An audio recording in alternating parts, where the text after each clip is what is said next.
Breaking news చూస్తున్నాం. Medigadda Lakshmi బ్యారేజ్ని chief engineering బృందం సందర్శించింది. ENC Anil Kumar నేతృత్వంలో బ్యారేజ్ని 6 సభ్యుల బృందం క్షుణ్ణంగా పరిశీలించింది. కుంగిన వంతెన 7వ బ్యాక్లో దెబ్బతిన్న పియర్స్ పై అధ్యయనం చేశారు. కుంగుబాటు గల కారణాలను ఇంజనీర్లను అడిగి తెలుసుకున్నారు. పియర్స్ ఫుటేజ్లను అధికారులు సేకరించారు.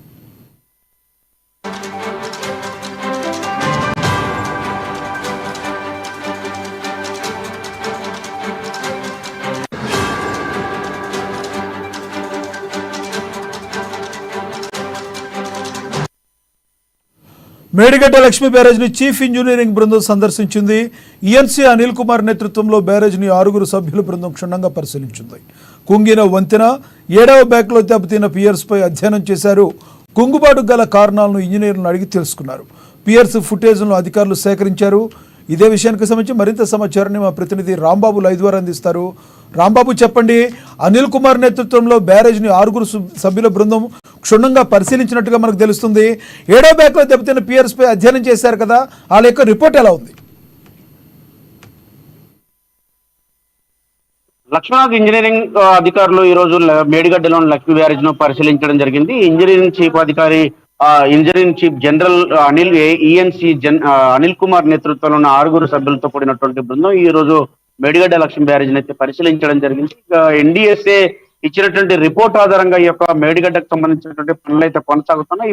ఇప్పటికే ఆ ప్రాజెక్టుకు సంబంధించి ఏదైతే కాళేశ్వరం ప్రాజెక్టు కింద ఉన్నటువంటి మేడిగడ్డ, సందిల్లా, అన్నారం సంబంధించినటువంటి ఆ బ్యారేజీలకు సంబంధించినటువంటి కుంగిపోయినటువంటి పిల్లర్లు, అదేవిధంగా పగుళ్ళు, వీటన్నిటిపైన కూడా అధ్యయనం చేసినటువంటి ఎన్డీఎస్ఏ బృందం అయితే మధ్యంతర నివేదిక కూడా రాష్ట్ర ప్రభుత్వానికి ఇవ్వడం జరిగింది. ఈ యొక్క రాష్ట్ర ప్రభుత్వం కూడా మధ్యంతర నివేదిక ఆధారంగానే ఈ యొక్క పనులను అయితే ప్రారంభించడం జరిగింది. దానికి సంబంధించినటువంటి ఎల్ఎన్టీ కంపెనీ లాంటి వాళ్ళు కూడా ముందుకు రావడం జరిగింది. ఈ యొక్క నిర్మాణ పనులు చేస్తామని చెప్పి కూడా చెప్పడం జరిగింది. ఈ నేపథ్యంలో పనులు షురూ చేసినటువంటి రాష్ట్ర ప్రభుత్వం అయితే 16వ అంటే మొత్తం 85 పిల్లర్లలో 74 పిల్లర్లను ఎత్తినటువంటి ఈ యొక్క అధికారులు 11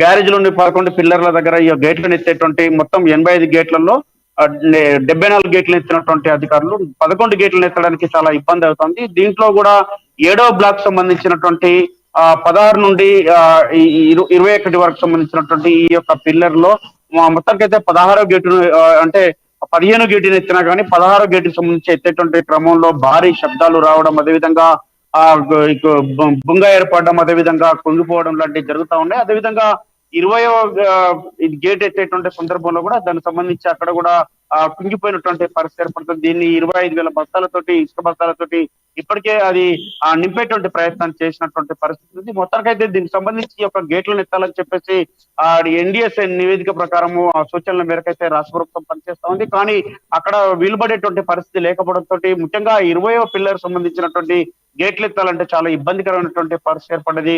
కాబట్టి దాన్ని పూర్తిగా కటింగ్ చేసి తీసేయాల్సినటువంటి పరిస్థితి ఏర్పడ్డది.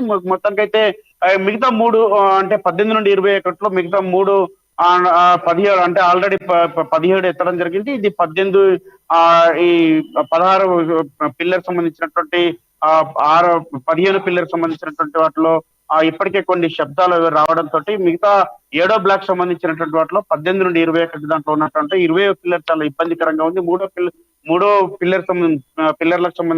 పిల్లర్లకు సంబంధించినటువంటి వాటిలో ఎలాంటి ఇబ్బంది లేకపోవడంతో వాటిని కూడా ఎత్తడానికి వీలున్నా కానీ 20 గేటుకి సంబంధించినటువంటి పిల్లర్ సంబంధించినటువంటి అంశంలో ఈ గేట్లు ఎత్తేటువంటి క్రమంలో ఇబ్బంది ఏర్పడుతుంది. కాబట్టి దీన్ని కూడా అసలు కారణాలు ఏంటి, ఎందుకు ఈ యొక్క గేట్లు ఎత్తడానికి వీలుపడడం లేదు, ఎందుకు కుంగిపోతా ఉన్నది, బొంగలు ఎందుకు వస్తా ఉన్నాయి ఏర్పడుతున్నాయని చెప్పేసి కూడా పరిశీలించడానికి అయితే ఈఎన్సీ అనిల్ కుమార్ నేతృత్వంలో బృందం అయితే అక్కడికి వెళ్లి పరిశీలించడం జరిగింది. ఇప్పటికే దానికి సంబంధించినటువంటి జియాలజికల్ సర్వే బృందం కూడా అక్కడికి వెళ్ళి ఇప్పటికే బోర్ హోల్స్ కూడా వేసి అక్కడ పరిశీలన చేయడం జరుగుతూ ఉంది. మొత్తం ఈ యొక్క 3 బృందాలు కూడా అక్కడికి వెళ్ళేటువంటి పరిస్థితిలో పూణే నుంచి వచ్చినటువంటి ఒక బృందం అయితే అక్కడికి వెళ్ళి ఈ యొక్క జియాలజికల్ సర్వే బృందం అయితే అక్కడ పరిశీలించేటువంటి పనిలో బోర్వెల్స్ అయితే వేయడం జరిగింది. మొత్తానికైతే ఈ నివేదిక ఆధారంగా కూడా ఈ పనులను పూర్తి చేసి డిసెంబర్ ఆఖరికి అంటే రైతులకైతే సాగునీరు ఇచ్చేందుకైతే ఏర్పాట్లు చేస్తున్నారు. మొత్తం ఈ యొక్క పూర్తిగా బ్యారేజ్ మనుగడలో ఉండాలంటే పూర్తిగా గేట్లు ఎత్తేయాలని చెప్పేసి ఎన్డీఎస్ఏ చెప్పింది. కాబట్టి 74 గేట్లను కూడా